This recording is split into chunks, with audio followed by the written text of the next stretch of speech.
So welcome back to Third Age Reforged and to another battle replay and to the next in this series of custom scenarios that has been made that I've also been sent by various different people, and this one was from the Womb Raider. So I'm going to be showing this one even though it was given to me last, mainly because I have been showing the Flame of Arnor and Tommy the Wise's battles in series for a little bit. So I figured that I'd mix and match things around somewhat, but all four of these, the last one of course being the custom scenario on Dale, and then the following three are being pushed to the front of the queue for that very reason, the fact that they are effectively on new maps, the fact that they're their own custom scenarios. You could even include the Trojan War facsimile that Tommy the Wise also made in that. And yeah, these have been it's been a really interesting series so far to partake in. And obviously new content is always something which I have a tendency to bump to the front of queues, and this one is most certainly no different in that regard. So there are other battle replays that were sent to me before that, and in particular I'm looking at replays that were sent to me by 2 times. There's one from Winged Swordsman as well, and if you're wondering why it's taking me a little bit longer to get to those, it's because with all of these new maps that I've been effectively sent, they get bumped to the front of the queue, which means there's a little bit more of a delay in those battles. But enough of that waffling, we'll get on to this custom scenario itself, and the story behind this one is going to be Umbar have already conquered Dol Amroth and are marching on the Heartlands of Gondor. Gondor will, however, be assisted by the elves of Lothlorien coming down from the north to defend them.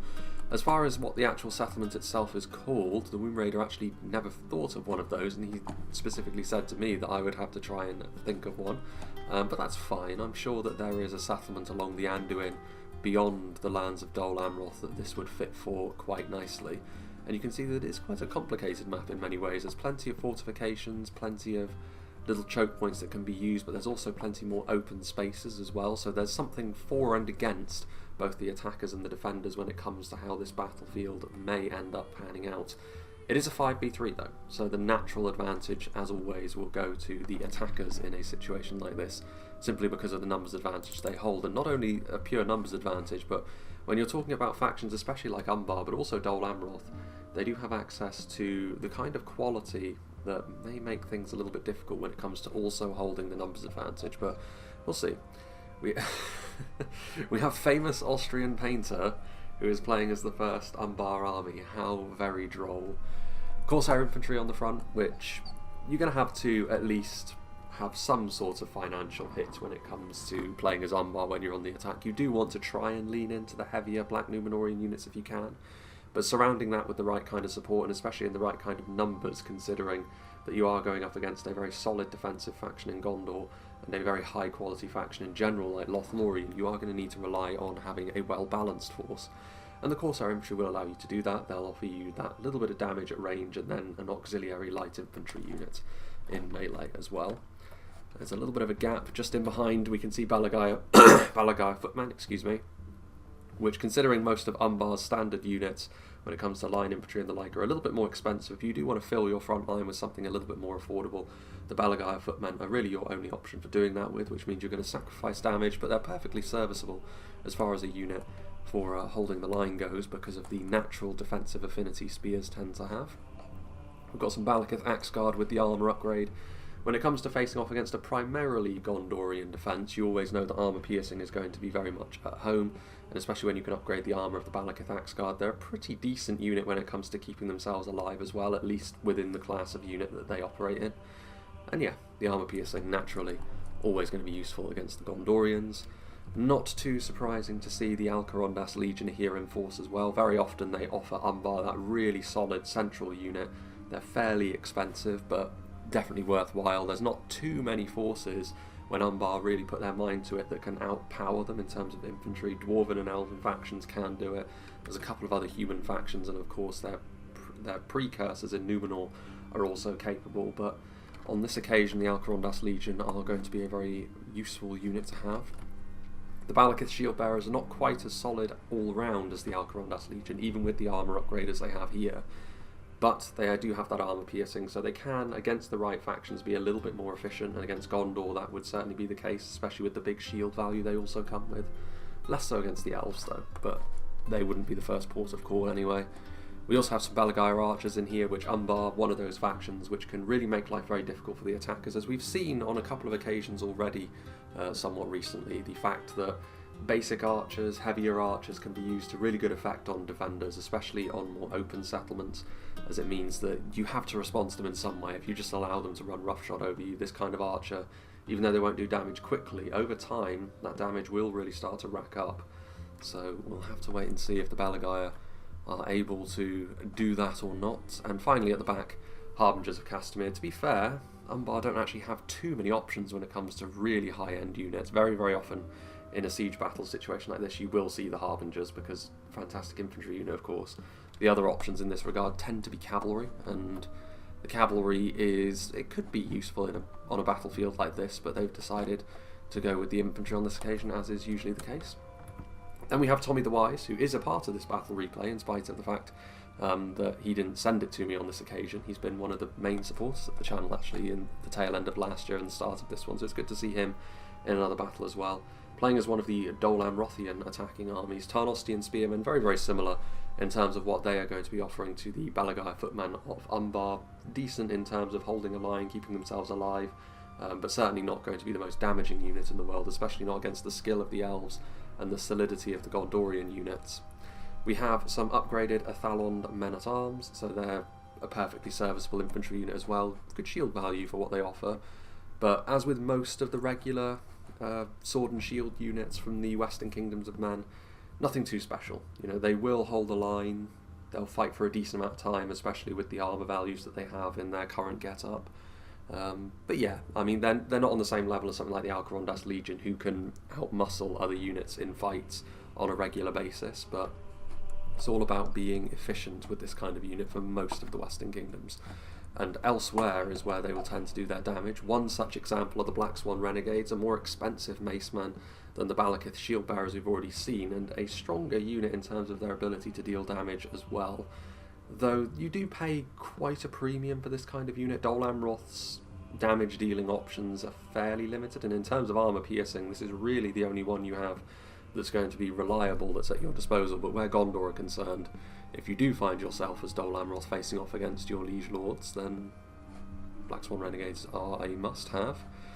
But it's heavy swordsmen where Dol Amroth tend to do the lion's share of their damage. Something like the Parathil champions here, very, very solid. It's maybe a little bit of their elven heritage poking through, because these two-handed swords tend to be something that the elves and some of the Dunedain units from the north and the west also tend to traffic in.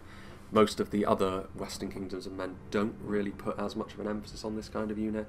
Dol Amroth certainly do, though, and this is one of the few units actually which will be able to go blow for blow with many of the elven infantry units they're inevitably going to be facing off against today.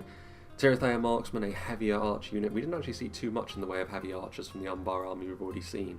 So this kind of unit is going to be important, because you can't afford, as the attackers, to completely surrender the skirmish fight to the defenders, otherwise they're going to be very comfortable digging into their positions on the hillsides. Nice phalanx unit here in the Athalond Halberdiers. We've already seen several times recently how effective Halberdiers can be as the anchor to a line, especially against foes like the Gondorians. And even Lothlorien, to a certain extent. Lothlorien do have a very strong unit of pikes, but you can't blanket your line with the Caras Galadon's Guardians, whereas the Athalon Halberdiers you most certainly can, and it's one of the ways in which you can try and trade evenly with the elves. Belfalas Marines, nice javelins here, so they're of course going to be trying to whittle the enemy down from afar, and very similar to the Umbar army from before, heavy swordsmen at the head of the army, the Haven Guard, only on this occasion the Dol Amrothian unit is actually slightly superior to the Umbar offering. We do actually have a cavalry unit as well, the Parathil Riders, nice unit of horse archers, and considering how open parts of this map are, a bit of cavalry I think is actually worthwhile, and horse archers can be the ideal unit of scouts and a nice annoyance to inflict upon your foe. Add-in men, playing as the second of the Dol Amroth armies, more Tarnostian spearmen. Instead of well, he has got Halberdiers just in behind, but he has also decided to go for some upgraded Doran Ernil pikemen, which I do agree with. Pikes like this, especially in the late game, can be a real nightmare for defenders to deal with. Both Lorien and Gondor do have options for dealing with pikes, which some factions in the game do not, but I do agree with the decision of Dol Amroth to bring them on this occasion. More Tirithea Marksmen, more Parathil Champions, more Haven Guard, very similar in terms of setup, which is not too surprising, leaning into a little bit more quality perhaps in this army than we saw previously. But understandably so, I think, because Dol Amroth, the best way for them to deal damage against these kind of foes is with their more high quality units. Their entry level units are a little bit more suspect in this kind of matchup. Belfalas Marines, we've got some Doran Ernil archers without the armour upgrade and one with the armour upgrade. Rangers, which can be damaging and devastating for the attackers as well as the defenders. We'll see if the Wanderers of Nimrodel can get themselves into the right position.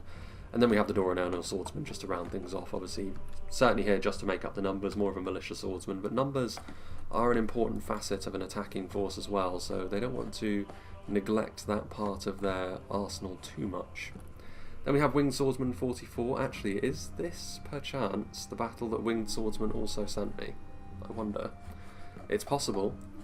He did send me a battle, and I'm not certain if this is the one that he sent or not, but we'll check that, because it may be that we've doubled up. Doesn't really matter who I view it from the perspective of, though, I suppose.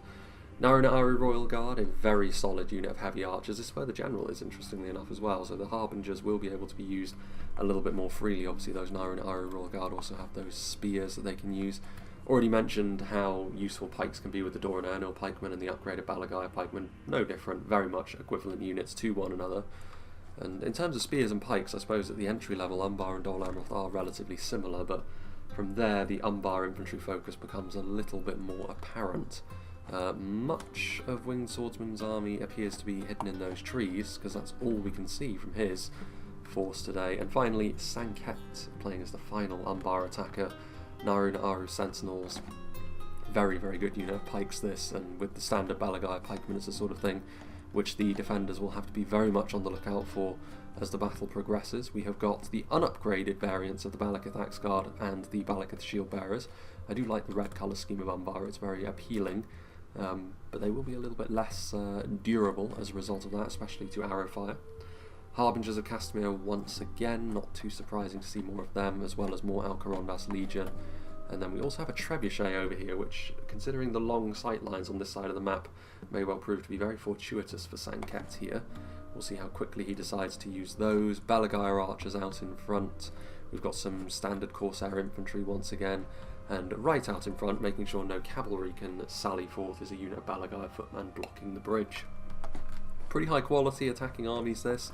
More high quality than you would expect certainly from general evil factions, but still enough numbers I think to certainly worry the defenders, and they will have to play well as a result. So the Womb Raider, the player who we're going to be viewing this map from the perspective of, and I'm fairly certain he's also the one who created this map. He's got some fully upgraded Gondor infantry. No excuses really for Gondor not to be fully upgrading all of their rank and file units. It will give them that slight edge over their previous underlings in Dol Amroth, but also it'll just give them a reasonably solid front line, and other units will be more than capable of dealing the damage. Over here we've got more fully upgraded Gondor infantry. There is going to be cavalry. The Mithrandir's retinue. There's going to be, in terms of anti-cavalry, there's certainly enough options from the attackers here, but there isn't the dedicated melee cavalry that both Umbar and Dol Amroth can bring. So that's going to be good for Gondor, because it will allow them, or give them the opportunity to more easily use something like the Mithrandir's retinue, but they will need to be on the lookout for potentially hidden Corsair crossbows, and of course all the pikes and spears that are here anyway. We could see the artillery engage in a duel very, very early on here, and it's one that the defenders can't really afford to lose. The Trebuchet, such a potent potential weapon that the defenders will need to potentially lean on in order to do damage very quickly. Interesting to see the general as part of the Wardens of Minas Ithil, armour-piercing archers, again if they can shoot at the right kinds of targets, and especially looking at Naruna Aru Sentinels and Harbingers and the like, they could prove to be worth their weight in gold, though as is usually the case in this version of the game, Rangers are going to be the most, well, potentially the most dangerous unit on the field for the attackers. Athelian Rangers hidden here. We also have some Fountain Guard, as well as some Guards of Osgiliath, so all of the pole arms here for Gondor, both of which fantastic for holding the line. The Fountain Guard infamous for their ability to do so, and especially against Umbar, it's one of the units that Umbar will really not enjoy grinding against in melee. The Nimlothian Honour Guard adding a shield to the equation as well, a very, very dependable unit of bodyguard infantry. This 83 in the unit as well is nice. More armour piercing from the Citadel Guard, so Gondor running contrary to many factions in the game where actually their high tier spears tend to be where they're able to do more damage because of that armour piercing, and it will be useful against both Umbar and Dol Amroth, let's not forget. Pelagia Marines very similar to the Belfalas Marines that they're facing off against today. We've got plenty of them. We've got some fully upgraded veterans of Osgiliath as well. Locked Morale is a nice little thing that they've got at their disposal too, so it's not just the Black Númenóreans that enjoy such a thing on the battlefield today. More marksmen of Caer Andros, and I have to say, I think that the attackers could maybe have brought more archers, so it's, in terms of skirmish fighting, Gondor may very well fancy their chances at winning that particular engagement and having a bit left over as well to do the damage necessary to the enemy infantry lines. Citadel Guard, and at the back a unit of fully upgraded Axemen of Lasarnak as well. Lasarnak is in the region that this battle would likely be taking place in, I believe. More Axemen of Lasarnak. Now then, we have John, who's playing as another Gondorian army, all of his units back here, so he will need to spread out pretty quickly, but he can move through the main body of the settlement pretty quickly to reinforce the Wound Raider, and moving quickly may very well be necessary. He's got some Wardens of the White Tower, unlike his ally, that's where his general's going to be. Very dependable unit of Sword and Shield Infantry, Nimlothian Honour Guard, Fountain Guard, nothing too surprising here. Citadel Guard we've already mentioned, Pelagia Marines we've already mentioned, of course the Athelian Rangers, plenty of marksmen of Caer Andros, more veterans of Osgiliath, more wardens of Minas Ithil as well. Looks like he's decided to go for a couple of units of the standard Gondor Spearmen as well, fully upgraded naturally. Another unit of the Mithrandir's retinue and another unit of the Axemen of Lasarnak. So it looks like the main trade-off here is a little bit more in terms of basic units, a couple more Gondor Spearmen. No guards of Osgiliath, however, but other than that maybe an extra unit of marksmen of Caer Andros as well, so a bit of give and take there. And last but certainly not least, the Elven player on the field today is going to be Medexa, Woodland Protectors, fairly unremarkable as far as javelins go in all fairness, but it's elsewhere where Lothlorien will really be earning their keep, their archers in particular. In terms of archery, they and Mirkwood stand above all the other factions in the game really with how their damage potential is, and Lothlorien, the slight edge there, and many of their units are the same. Silverthorn arrows from the Watchers of the Golden Wood, for example, which is where Haldir is. There are the Caer Amroth Rangers, the Loran Archers, but one thing that Lothlorien have to themselves at this point in time in the game is split-shot projectiles as well from the Kindred of Celeborn, and there's really no reason not to bring both of the high-tier archers for Lorien, because they're also really the best all-round melee combatants Lorien have, not counting the pikes of course, because they're a little bit more specialty than units that you can use more freely. March Wardens of the Wood are over here. There's some Loran Swordmasters which are way over there, which have actually been abandoned by Medexa, forgot to move them ahead of time, so he's going to have to hotfoot them back to the relative safety of this little secondary settlement over here. The rest of the Lorien army, considering the tree cover and their propensity to have units that can hide anywhere anyway, means that we're not going to be able to see the rest of the Lorien army. But I don't think we're going to need to make too much of a cut, given the fact that Umbar are already menacing this side of the battlefield. So without further ado, let's get this show on the road, shall we? So we shall rejoin here, I believe, as the Riders of the Golden Wood reveal themselves and start flinging their Silverthorn arrows downrange as Dol Amroth start to advance towards them, going after these Athalon men-at-arms, which is an interesting choice. Shooting circle being set up by the Parathil Riders in an effort to counteract this unit. Obviously, horse archer to horse archer, the Riders of the Golden Wood. Probably the best unit of horse archers in the game as it stands, but then a large part of that is down to the utter dominance of multiple HP cavalry, and there aren't that many options when it comes to multiple HP horse archers, and adding the Silverthorn arrows into that mix as well makes them a very potent mix indeed. But it does look as though they are going to be splitting themselves between the two sides of the river here, with Lothlorien mainly staying on this side, which is a bit of a risk, but having said that, in order to completely cut off the two sides of the defenders from one another, they will need to advance either all the way to the back here to try and take this crossing, or fully eliminate one side anyway so that they can start attacking from the other side. So while it may be a little bit risky in terms of their ability to reinforce one another if one side starts to struggle a little bit more, I don't actually think it's too much of a problem when it comes to actually being completely split off from one another and still largely active. Some of the Corsair infantry here taking a few hits. You can also see the artillery starting to rain down from the other side, so already starting to see a fair amount of action. all at once across the various sides of the battlefield. It is a potent defensive mix, this, but with Lothlorien all the way on the other side, it does compartmentalise the defence a little bit, I would suggest. You know what Gondor are going to be good at, you know what Lothlorien are going to be good at, and with no mix of their strengths, it turns the mindset, perhaps, when you do move forward into something a little bit different. There's a few structures that maybe can be used for a little bit of shelter by Lothlorien here as well. Something else which may start to come into effect is the fact that Lothlorien themselves are actually fairly scattered, or at least over a wider area, and with a smaller army like an elven one, that could be a little bit of an error, especially when you consider that they have a full Dol Amroth and full Umbar army bearing down upon them. The quality level of the elves is one thing, but I don't know.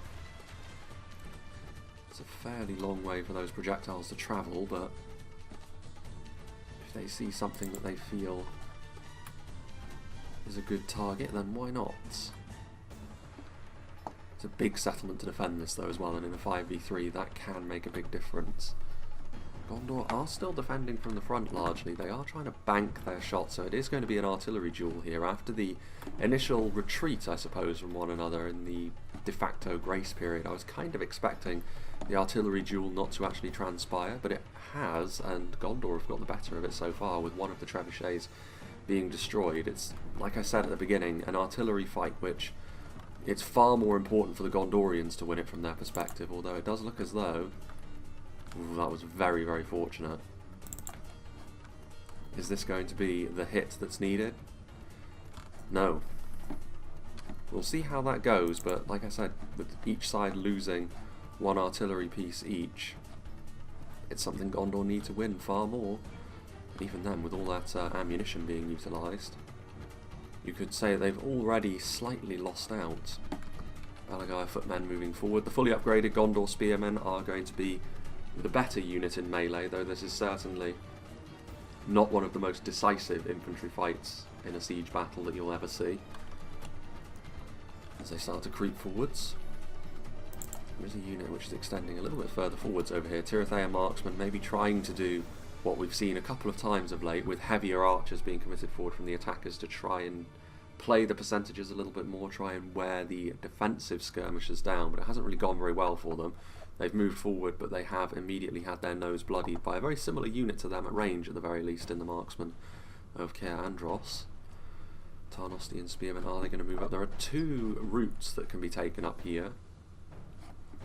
The elven archers already firing away as well. The split shot projectiles, with how spread out the Umbar army are, that will actually help the cause of the split shots, and immediately going after one of the more dangerous targets in the Castamir's Rangers. Another valid choice would be the Corsair crossbowmen over here. And we're going to get to see Lothlorien's damage values in full flow, I would suggest. And going after some of the less resilient Umbarim is definitely the way to be going here. Tirithea marksmen trying to set up in position to at least offer some manner of response.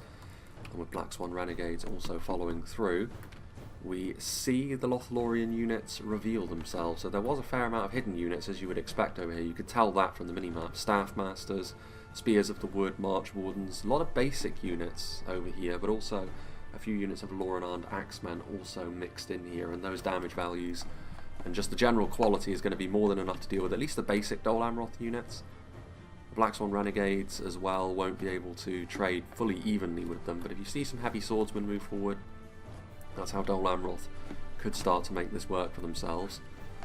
We can also see some Loren-armed Swordmasters moving in, so they've got some more basic units, but backed up by genuine quality, and that should be enough to hold Dol Amroth in check, at least for the time being. But that's not too strange for a siege battle like this. It does have a tendency to be the fact that the defenders initially can look quite comfortable, but as the battle wears on, the numbers start to look a little bit squiffy for them. March Wardens of the Wood, though, poison projectiles being shot into the backs of blobs of infantry like this, going to result in the routing of large sections pretty quickly. So what happened over here then? I'm going to assume the artillery duel was won by Gondor, because they still have an active trebuchet, so that's a good sign for the defenders. One of the initial points of interest has gone their way. They're not attacking up that way just yet. More units have been committed over here, including some Balakith Axe Guard, which is a very good choice, especially considering the only reinforcements really added to the front line by Gondor here are standard Gondor infantry, another unit that will be very, very vulnerable to these heavy axemen that Umbar have committed forwards. There's also some Corsair infantry that are out of ammunition, and actually the Harbingers of Castamere. So Winged Swordsman is certainly committing quite a lot over here, and he's going to have the results he wants in melee. The only real question is whether or not it costs him at range or not, and John has got to get his ducks in a row fairly quickly here, because he's got a lot of his skirmishers actually completely exposed. These Pelargia Marines are going to be able to, well, they were getting a few decent volleys in, but Corsair infantry force pathing their way through, interrupting them. And they're going to have to reorganise themselves pretty quickly here, because if the attackers start to get momentum in a big way, like they're getting now, it could spell disaster for the Gondorians, and I think Womb Raider may very well have to come over here and offer a little bit of support. Some Citadel Guard are at least forming up a secondary line, but they're not going to be able to hold it all on their lonesome. That armour piercing at the very least will give Umbar a bit of a taste of their own medicine. Support coming in from those Pelargia Marines once more. Still doing the business there. Early committal of bodyguard units though. That's a good sign. Those 2 units of javelins are doing their best to help shore up that rather thin front line from the Citadel Guard initially. But they're going to need more infantry. That's exactly what they're going to get from the Axemen of Asarnak as well, and there's also some Fountain Guardsmen moving in. That will be more than enough to hold the line for the time being, and that's also a lot of armour piercing. Especially when you factor in the javelins that Umbar will not be particularly happy to see.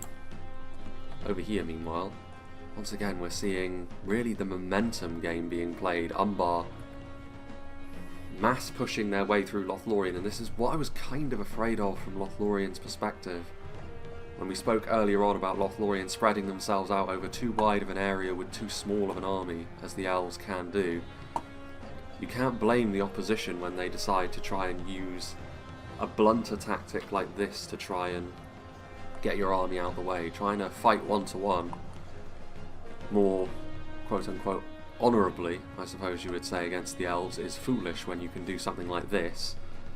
And utilising numbers is one of the main ways in which the attackers will go about a siege, and that's exactly what Lothlorien are learning the hard way here. They didn't have enough at the top here, and they're going to have to rapidly reassess what they're doing now. And indeed, I think that is what they're doing. Gondor and a few of the Lothlorien units retreating over to the other side of the river, so they are abandoning this side, this little secondary settlement. The upper class manors, perhaps, on the outskirts of the city. Not a great start to the battle, it must be said, by the defenders, but the attackers being aggressive, and that's what you like to see. Umbar moving forwards with a good amount of gusto. Black Swan Renegades moving forward, and they did manage to catch out some fairly high-end units as well, including the Kindred of Celeborn. The sort of thing that Lothlorien will not be too pleased to see fall by the wayside this early in the battle.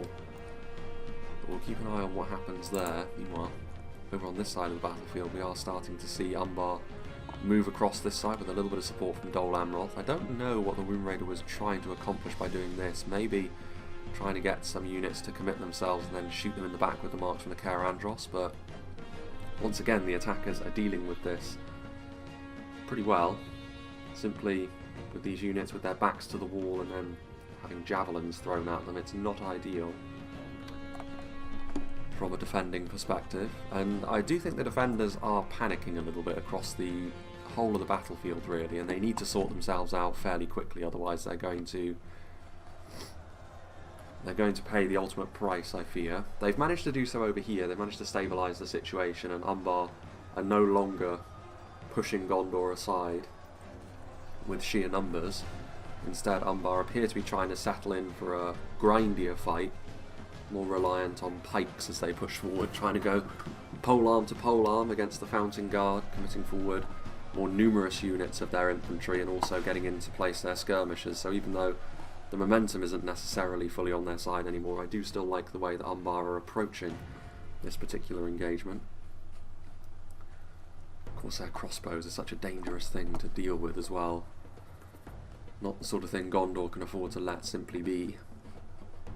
Marksman Karandros. I mean, one thing that the defenders can do to get back into contention here is something which is going to be a little bit more difficult to see from our perspective, which is all of their archers across the entirety of the battlefield really doing the business. It's harder to see if they're getting the job done. Maybe a little bit easier for the Athelian Rangers considering their body-piercing projectiles.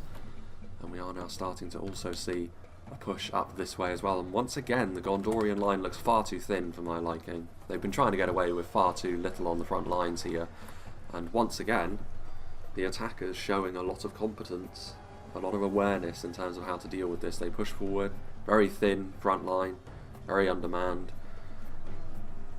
Going forward with pikemen, swordsmen, and halberdiers, and then a bit of high quality as well in the Perithil champions, and the Gondorians will be prized apart here once again.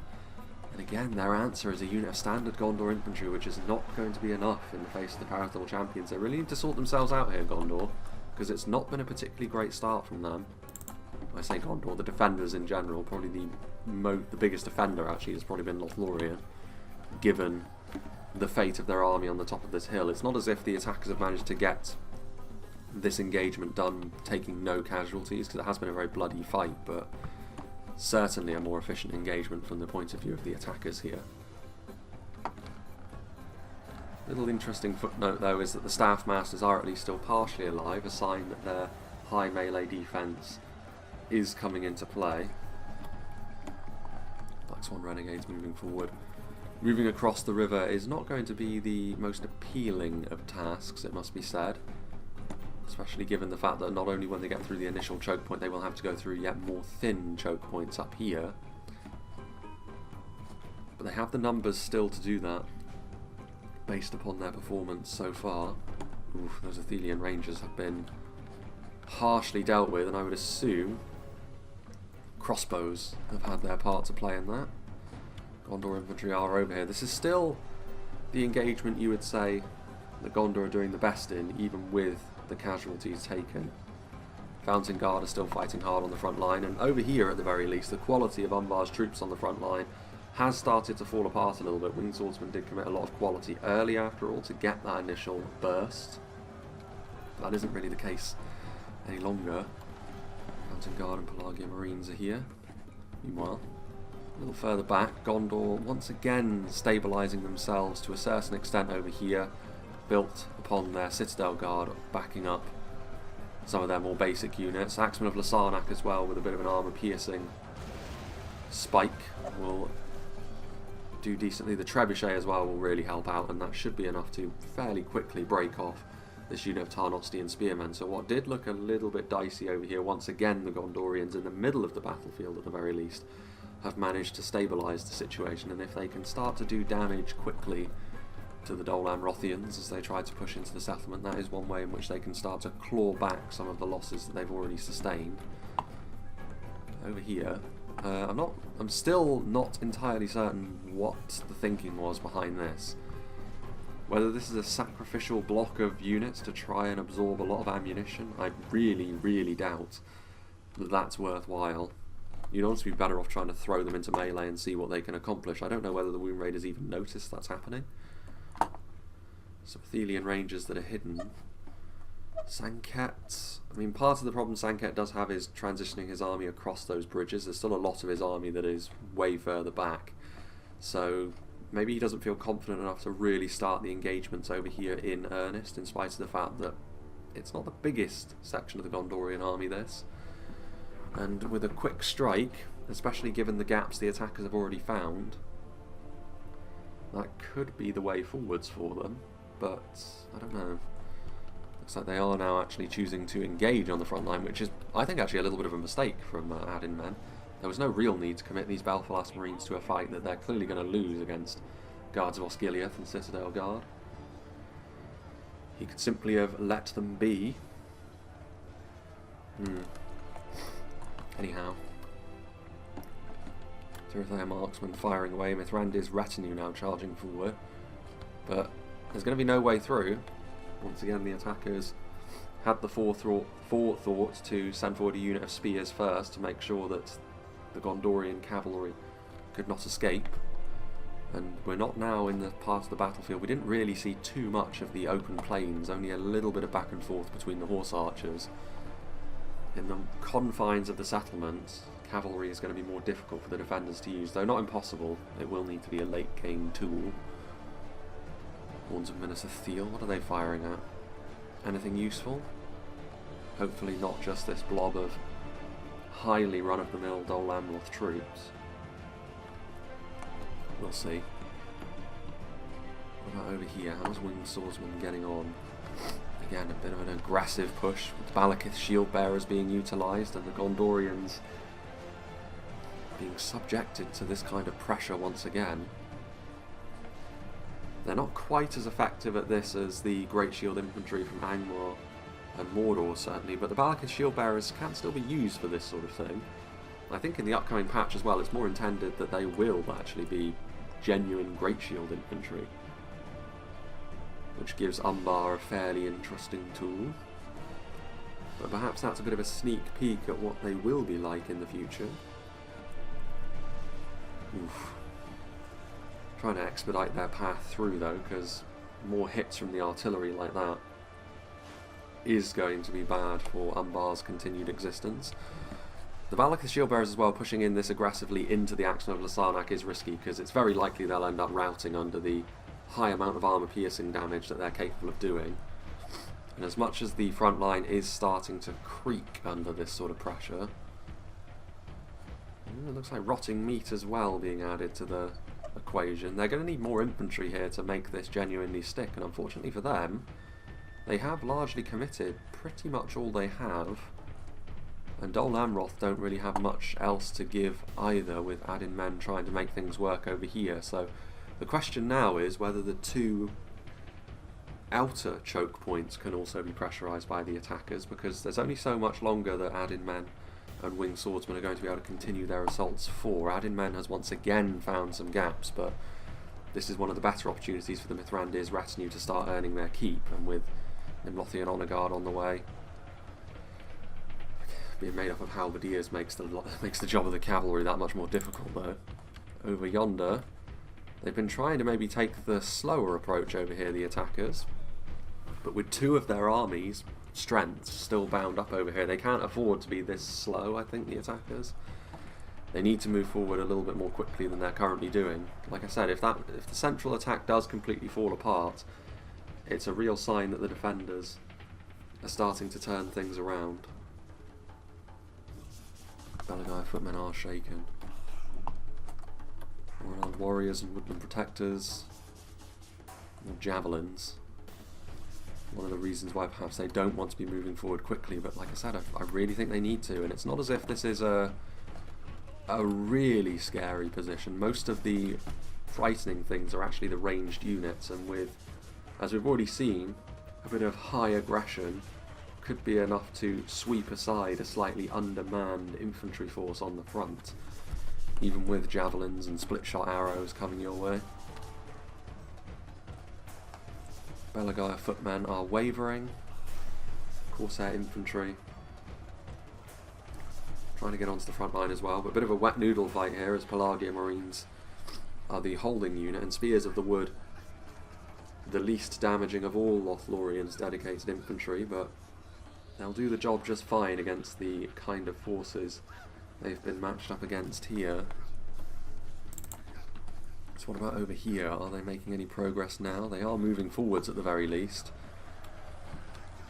Sanket engaging with the enemy.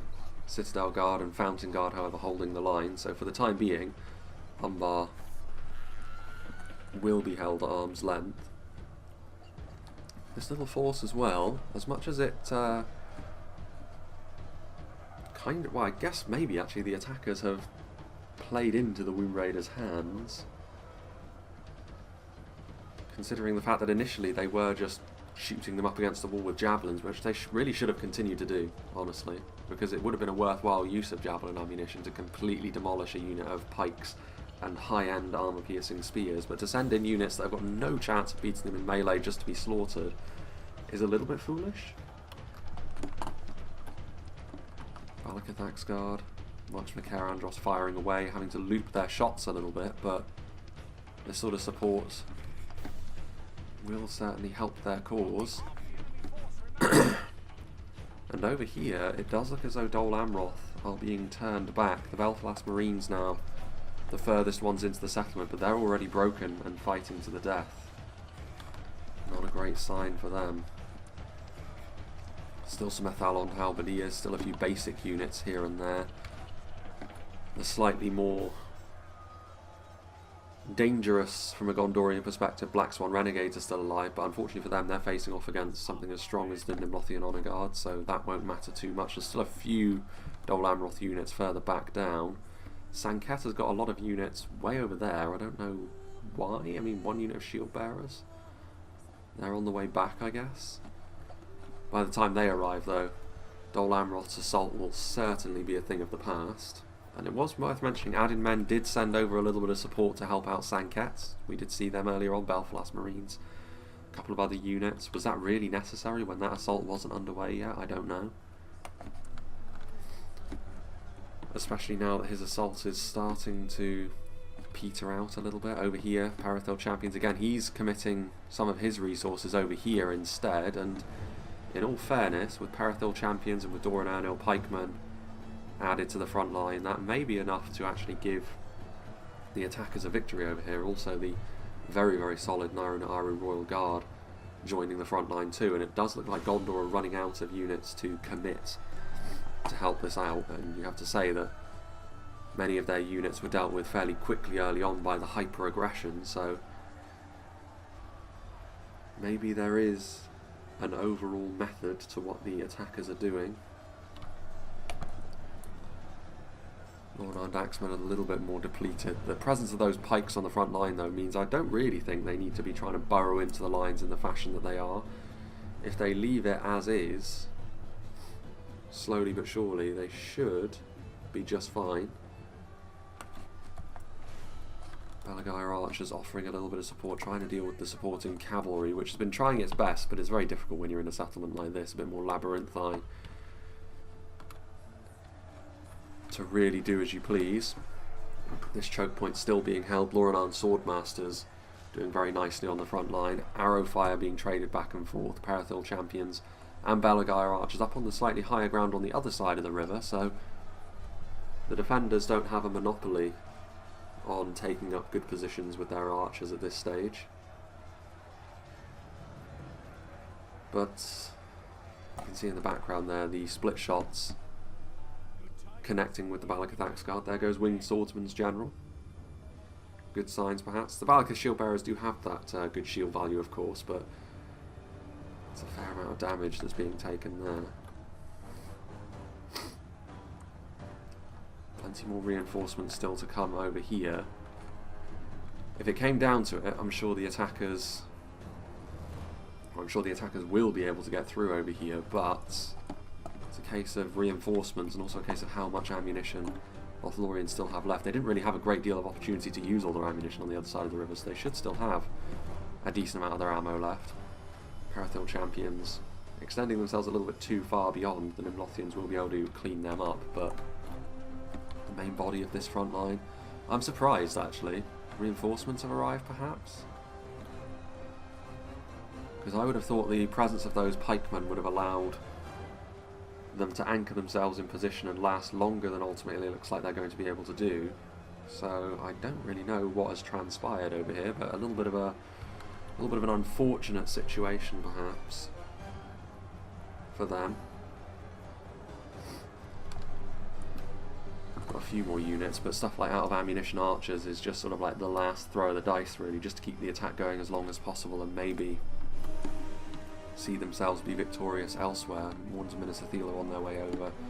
The dying embers of Adin Men's attack over here as well. Wanderers of Nimrodal firing uphill, and to be fair, at this point this blob is almost entirely Gondor, so you may as well fire into it.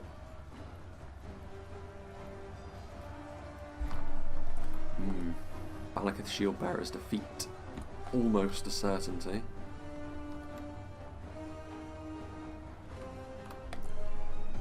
Their marksman. Mithrandir's retinue. depleted units for everyone at this point. Marksman Care Andros. Again, they're sending forward another unit. Like, these Tirithea marksmen have got no chance of defeating this unit. It was Balagai archers before that was Belfast Marines. None of those units individually are that important to the attacker's chances of winning, but when you consider all the numbers taken together as a whole that have been thrown against this unit, which they had the beating of early on in this game, it's a very, very puzzling decision for them to have continued to bang their head against this particular wall. And they also have not fared very well over here at all. They've barely made a dent in the Gondorian defences, which is not too surprising given there were rangers right behind them, other archers, the level of infantry that was the core of the defence over here, always likely to have a highly detrimental impact on Umbar's chances of victory. But even still, I mean, I guess the final stand, technically speaking, is over here. And the only way to get up through here is via that defence, so although I don't think a final stand per se is going to be all that relevant, as much as the attackers early on seem to be doing most of the good work, the defenders have recovered very, very well from it and are winning more of the engagements across the battlefield than they're losing at this point. The only slight fly in the ointment is the fact that the Umbar and Dol Amroth army across the river is still relatively healthy from their early game engagement with Lothlorien on the other side. But with everything considered together, I think the defenders have actually had the better of this so far, although they need to not just sort of stand here and take this damage from the Wanderers of Nimrodel if they can at all help it. Not the sort of thing that will be good for their long-term health by any means, Tirithea marksmen. It's also the sort of damage which the attackers will need to be seeing a little bit more of. I think this is pretty much the entirety of the Sanket's army now, and in fact they do still have a trebuchet over there. The Gondorian trebuchet I think has almost certainly run its ammunition supply dry at this point. We are now actually seeing an infantry unit of more genuine quality. The Alcarondas Legion at this point, with the damage sustained by the Gondorians in this little divot, may actually be enough to finish them off. Arrow fire crisscrossing. Veterans of Osgiliath starting to fire as well. Late on in this game, the Marksmen of Care Andros and the Veterans of Osgiliath's abilities in melee will also start to come into effect, so it means they won't be losing so much of their quality up close. Horns of Minister Thiel on high that can maybe do the business as well, but Naruna Aru Sentinels are going to make this engagement a little bit more complicated for Gondor. Again, crunching in from the sides with some Citadel Guard and Fountain Guard. They've got reinforcements that can be committed as well of varying types, so Gondor won't be too worried about that for the moment. And the Gondorians finally do charge down the hill, and still, they may be very depleted, but the fast-moving nature of the Mithrandir's retinue would have allowed them to interrupt these archers more quickly than the attackers would have liked. In come the trebuchet crew. Everyone's still playing their part. The Tirithea marksmen, though, they may not be as good as the Care Andros marksmen in melee, but they're still no slouches. Good defensive values mean that if it's an underprepared force, such as the bloodied one that's engaging it at the moment, they could still be able to be victorious there, but with more Gondorians coming down the hill, and again there's also some of the Umbar remnants making their way forwards as well. Speaking of Umbar remnants, what's going on with Winged Swordsman's army over here? The Naruna Aru Royal Guard are still standing, a testament to their defensive prowess, but once again, much like the other central engagement, as much as it's not by a huge margin, it does look as though the defenders are going to be victorious in it. And they will need to be seeing a little bit more of that in preparation for, goodness me, look at all of this. Plenty of units routing off from the engagement over here, albeit maybe not the most important of units, and you can see here that they have managed to do the same thing that they were doing in the early game once again, coming forward in an aggressive manner, finding a gap in the line and then overlapping it, and with dangerous types of units as well. Parathil Champions and Balakith Axguard, exactly the sort of high damage units which are going to make quick work of this defence over here now. forward move the Parathil champions, woodland protectors. They'll try and bank themselves up to stop the Parathil champions, but that will be a highly temporary measure. Balakathak's guard moving forward, so this is going to be a front line as maybe we suspected that the attackers are going to win again because of their higher numbers, although based on those routing units it's an area where at least the defenders were able to contest it a little bit more readily than Lothlorien's doomed defence on the other side of the river. But this is going to be all the manpower that's going to be crashing down upon the rest of the settlement, so I think the defenders are going to need to consolidate maybe around the choke point that Sanket is trying to move towards, and if they need to hurry up and not allow a lot of these units to be used as rear guards, or they can move units that are over here to try and reinforce, but that's a little bit riskier, I think. Sanket doesn't have all that much left though, and indeed it does look as though he is going to suffer the same fate as the other single army attacks that have been throughout this battle.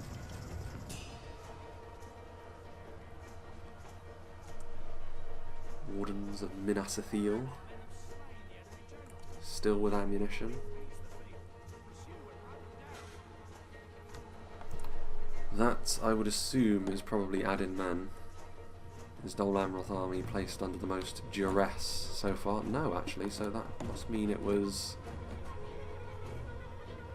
Yes, it was. Winged Swordsman, the first to fall. Watchers of the Golden Wood, 82 of them managed to escape, so... some decent units that were actually salvaged from their ultimate defeat over here in what looks to be, I don't know, the graveyard district, the tomb district perhaps. Most of the buildings in the settlement, interestingly enough, appear to be churches and chapels.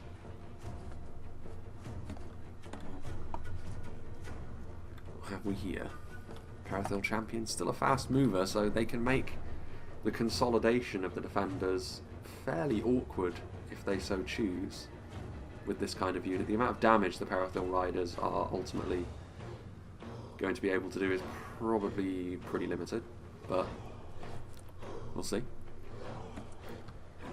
The lances come down.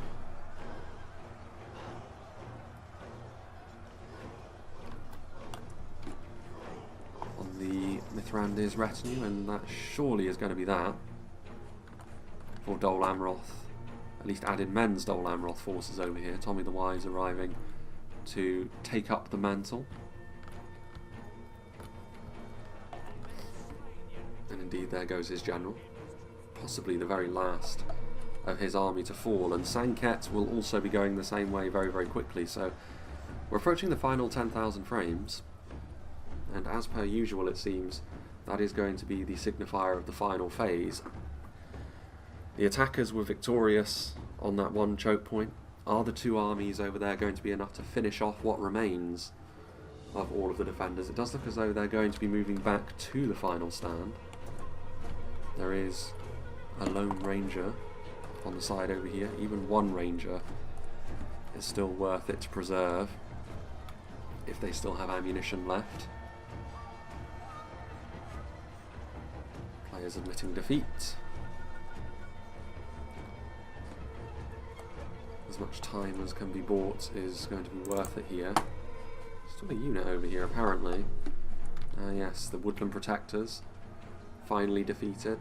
Very healthy Haven Guard. Again, these two attacking armies have done pretty well for themselves. They were slowed down a little bit when crossing this river, but generally, for the most part, as far as an attacking performance goes, pretty much by the book. Elsewhere though, what looked fairly promising early on for the attackers ended up turning around pretty quickly, and you can attribute that to some good play from the defenders, but wise use of ammunition, I feel like, has almost certainly played a pretty heavy role once again. The final Narun Aru Sentinel backed up against the riverside. Everything dealt with over here. The trebuchet, the fact they still have a trebuchet is an interesting one from the attacking point of view as well. it means that the defenders are going to have to engage in some pretty clever positioning, because if not, 1 or 2 hits from that trebuchet may be enough to put the battle beyond them. Not the sort of thing that defenders can be allowing attackers to do when the odds are against them, such as they are. Parathil Riders going to try and interrupt the flow of Gondorian reinforcements back, and they should actually be able to charge and destroy what very little remains of this battered unit of Marksmen of Caer Andros, and any advantage they can try and score for the later game is going to be worthwhile to pursue. Again, another rather clumsy bump perhaps, but it is what it is. Run for your lives. It's kind of what they were already doing, no? They're going to try and charge in over here, which is a little bit riskier. If they can't get a good charge with the mass, as much as horse archers don't have a charge bonus, the mass of cavalry does a lot of the heavy lifting. But if you can't do that, then Citadel Guard will start to skewer them one by one with relative impunity. Such as in that situation, Pelagia Marines do rout, Citadel Guard is shaken. It takes quite a lot to rattle the guards of the Citadel. What are they going to achieve here, I wonder? Vets of Osgiliath? Yes, I mean there's not a huge amount. Actually no, there's plenty of anti-cavalry. Although the veterans of Osgiliath are the ones that will, or were, Gondor reacting perfectly well to that. You don't really want to be charging headlong into Fountain Guard. The Parathil Riders will not last very long at all. Now then, what else do we have over yonder? As the attackers start to make their way across. I'm just taking stock of what both sides have left. We already know those Parathil Riders. Some battered Alcarondas Legion, some slightly depleted but still very useful Balakith Axe Guard, some archers which still have a bit of ammunition, and late on here it looks like the attackers may actually have more missiles. If they can pull the defenders out of shape, that will certainly help their cause. Halberdiers as well will mean they're not completely at the mercy of stuff like the Fountain Guard in melee, which, if it comes down to a melee grind, that sort of thing from Gondor, will be extremely useful. Some heavy swordsmen, plenty of projectile units. I don't know how much ammunition they have left, but we'll wait and see. More heavy swordsmen, including both Harbingers and Haven Guards, so some good high quality here. Maybe not the numbers of dedicated infantry they would like to have to try and enact a really aggressive push, but we'll see. Sanka actually does have some units left, interestingly enough. The quality of the defenders, though, Fountain Guard still alive. There's still veterans of Osgiliath and Marksmen of Caer Andros, which as far as archers goes, we've already mentioned. If you're going to have out-of-ammunition archers be the centre of your defence later on, those are the ones you would want. Nimlothian Honour Guard still in good health, and indeed more than one unit of them. So that'll be worrying for the defenders. Wardens of the White Tower, pretty much all of the high-end bodyguard units actually are still alive, including Watchers of the Golden Wood in high numbers. Pretty much the only thing Lothlorien have left, actually. Wardens of Minas Ithil and more veterans of Osgiliath. So there's really no weak melee combatants left for the Gondorians. Every one of them is dependable in melee at worst and outstanding at best. Lothlorien have had a bit of a rough time of this battle, actually. They've been on the receiving ends of defeats in all of their engagements so far, but if they were to save only one unit as they have, then a relatively full strength unit of Watchers of the Golden Wood is the most useful thing they could have preserved at this point in the battle. Sanket's 5 remaining pikemen getting too close to the Fountain Guard and ultimately being killed off before they could truly contribute. Having a look at the percentages left, the defenders are ahead by 2%, winning going into the final phases, and with their quality I do think the defenders should have what it takes, although I do preface that by saying it does rather depend on what sort of ammunition the attackers have left. In particular, for the attackers, the most vital unit of all, maybe that unit of Corsair crossbowmen. Do they have enough? We shall see. Parathil Riders could make a nuisance of themselves if the engagement gets a little bit chaotic, but even then I kind of doubt it. The amount of anti-cavalry options that they have, Fountain Guard and Amroth Honor Guard, means that as soon as they move in, I think they would rout pretty quickly. There's even some guards of Osgiliath still remaining. There is nowhere to retreat to from here. They can try and go back to this choke point, I suppose, but I really do think that they are best off actually maintaining the position they are currently in. Parathor Riders are actually charging in, seeing somewhat of an opportunity to try and go after the marksman of Caer Andros without any of the spear or polearm units out in front. But I mean, even the marksman with a two-handed weapon, that's always the sign that they're going to be able to deal damage a little bit more quickly, and it didn't really gain anything there for the Parathor Riders. Only the Dol Amroth cavalrymen ended up dying as a result of that. What else are you really going to use this unit for at this point in time if you're Tommy? Otherwise, you may as well at least try and get some extra value. And maybe baiting them into this sort of fight is exactly what John is trying to do. He actually did manage to score a couple of kills there as well. I mean, I don't really think there's any real need for this. I mean, you could put the Citadel Guard in and amongst them as well. I'm nitpicking here, really, but what else am I to do as the attackers slowly make their way into place? Parathor Riders do charge in. Again, not a huge amount of anti-cavalry there. They will get a couple of kills. I mean, this may very well end up being the end for them. Trying to get their Belfalas Marines into position, but they're already shaken up. Parathor Riders' victory is a distinct possibility. Are you sure about that?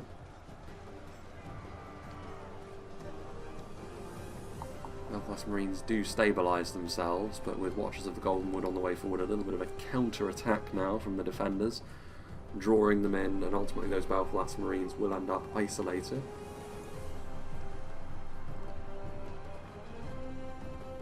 Moving forward as well with the force from the side, Parathor Riders are going to bisect both of these little sections from the Gondorians. They're in behind enemy lines now, potential to make a nuisance of themselves. Veterans of Osgiliath overextending themselves a little bit. I mean, at the very least they're locked morale, so they won't pay for this by losing a unit of 65 competent melee forces, but they don't need anything else up here other than the Watchers of the Golden Wood. They will absolutely rip their way through a unit of slightly undermanned Belfalas Marines. Vets of Osgiliath getting themselves back into place. Haven Guard moving forward fairly aggressively, but there's a lot of armour piercing that's all about them now. Amroth Honor Guard and Fountain Guard. As far as doing damage in melee goes though, the Haven Guard do have the beating of the Nimrothians. That armour piercing gives them a little bit more edge, but the Haven Guard are from the ground up a far more aggressive infantry unit. It's just the combination of all factors at this stage. Belagair archers firing in the distance. Those projectiles, that's what the attackers are going to be reliant upon here. Trying to whittle down the defenders a little bit more. Those Balakith Axe Guard are shaken as well. The Balakith units not locked morale as the Black Númenórean units are, and that may end up being a huge difference maker here. Wards of Minister Thiel, they're not the best multiple HP archer in melee, but everything will simply be thrown in by Gondor here to try and overwhelming force in melee is something we've seen the attackers use in this very battle, and is often a tool used by the attackers. But on this occasion, it's going to be the defenders trying to close out the battle with it.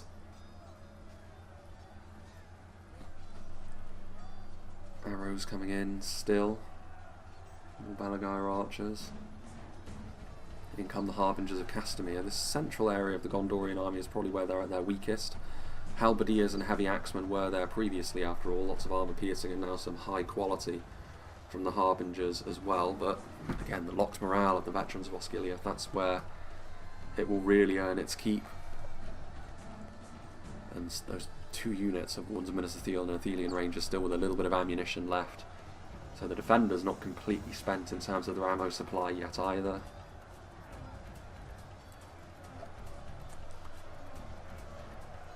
Thalon Men-at-Arms, defeat seems certain. Still a few units of standard men-at-arms, which staying power of that unit may be proven a little bit more in a battle like this.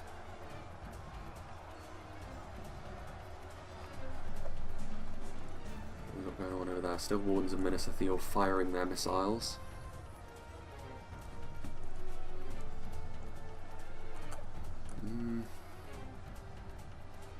Thrandir's retinue in the backfield as well. Parathil Riders, I think. Actually, no, there's still 6 of them, in all fairness.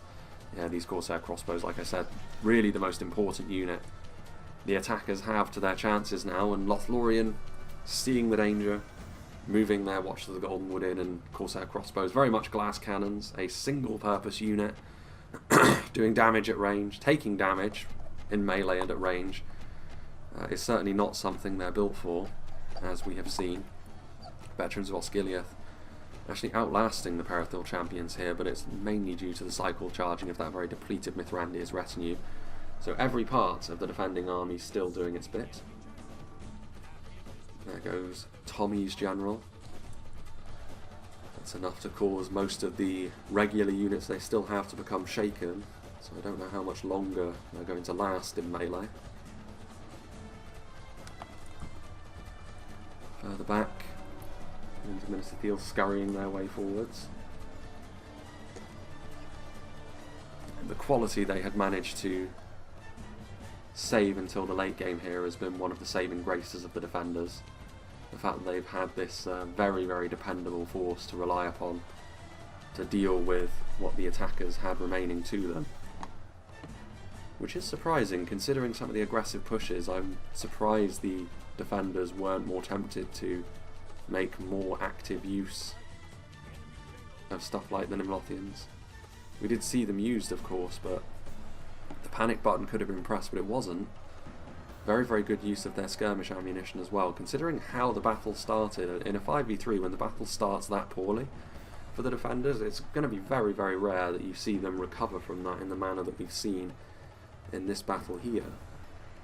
But they have managed it.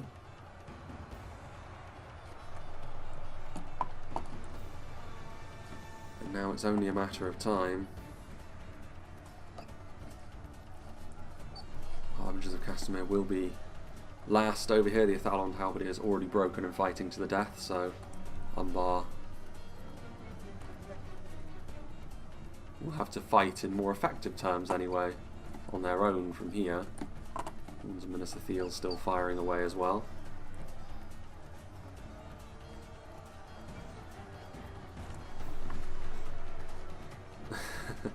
Interesting they went after the Parathil Riders. More of an annoyance of a unit in the late game here, but finishing them off from afar. And Lothians slowly trudge their way forwards. Thalon Halberdiers are routing and broken. Now, no longer fighting to the death. Will the Harbingers be last alive, or will it be this unit of Balagai Arch? I'd be very surprised if the Balagai didn't rout under this kind of pressure and the Harbingers be the last ones left alive, even with that cavalry in the background you can see they're just charging into the Harbingers. Yeah, especially with a bit of ranged pressure applied as well. It's actually 3 Corsair crossbowmen still alive.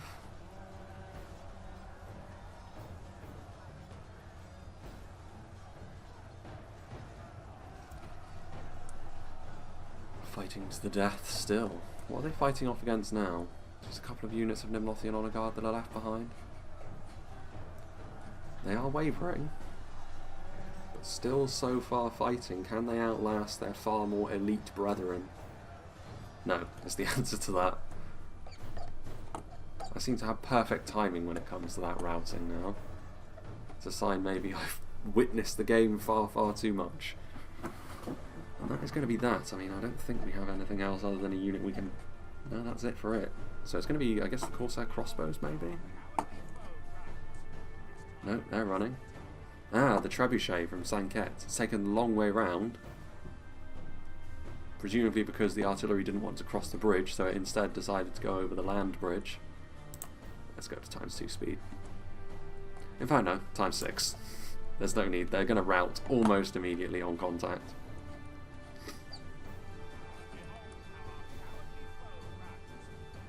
Let's give them their dues.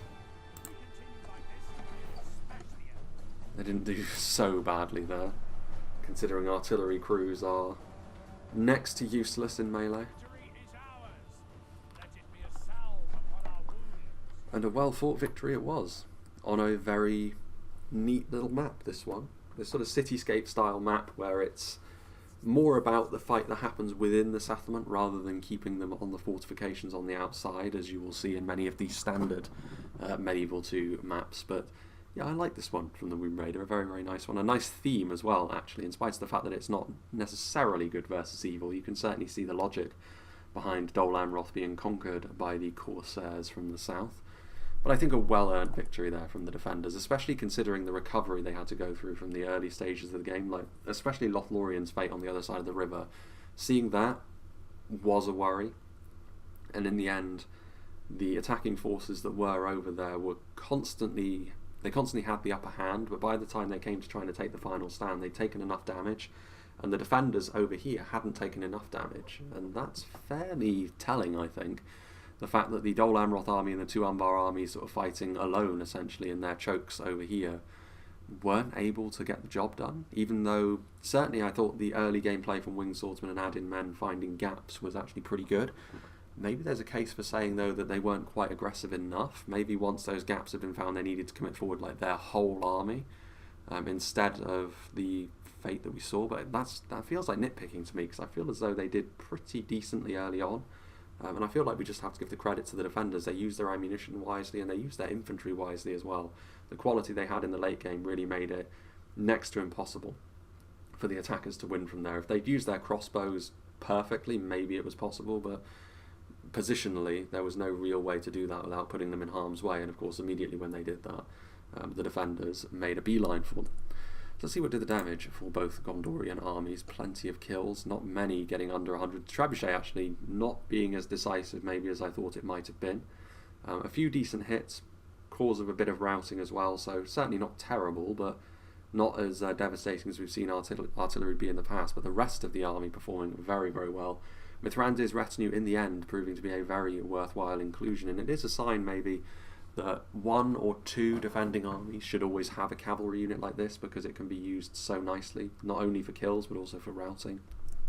403 on Vets of Osgiliath is very nice. 194 on Athelian Rangers is actually very far below par for a ranger unit, which is interesting. But yeah, very, very few units performing poorly, very many of them performing above their station, or at least on par when you see the quality of stuff like the Fountain Guard getting 140. I don't know. Meanwhile, the other army, again, a few units getting under 100, but not that many. Marksmen of Caer Andros. The standard archers, generally speaking, for Gondor, very much the MVPs here, I would suggest. The Marksmen of Caer Andros and Veterans of Osgiliath, and it's worth saying not all of those kills would have been at range. Some of them would have been in melee as well, and that's one of the main selling points of Gondor's archer force. They may not be... Well, they are, I would say, just as good at skirmishing with the enemy as factions like Umbar or Dale when they go fully in for that sort of thing, but the added edge they have in melee makes them just that little bit more well-rounded. It's something Gondor does need, because elements of their faction obviously very easily countered by armor piercing, and they are somewhat one-dimensional in terms of how they play. But that could be said of quite a few factions at this point in the game, considering how well understood the meta is. But yeah, definitely that's what I would say with regards to this battle. So big thank you to the Womb Raider for sending this battle in, and making this map as well. Big thank you to all the players for being a part of it. As for what's coming up next, we will be making a return to, I think, one of Tommy the Wise's scenarios, actually, which he was a part of this battle. And it's going to be, again, another Umbar-themed one, albeit this time Dol Amroth will have a chance to redeem themselves, perhaps, as they now invade an Umbar island. And it's got a theme as well, with Corsairs being the defenders and a relief force of elite Umbar units coming to try and stave off the Dol Amrothian assault on the island. So it's going to be quite interesting, another siege scenario that.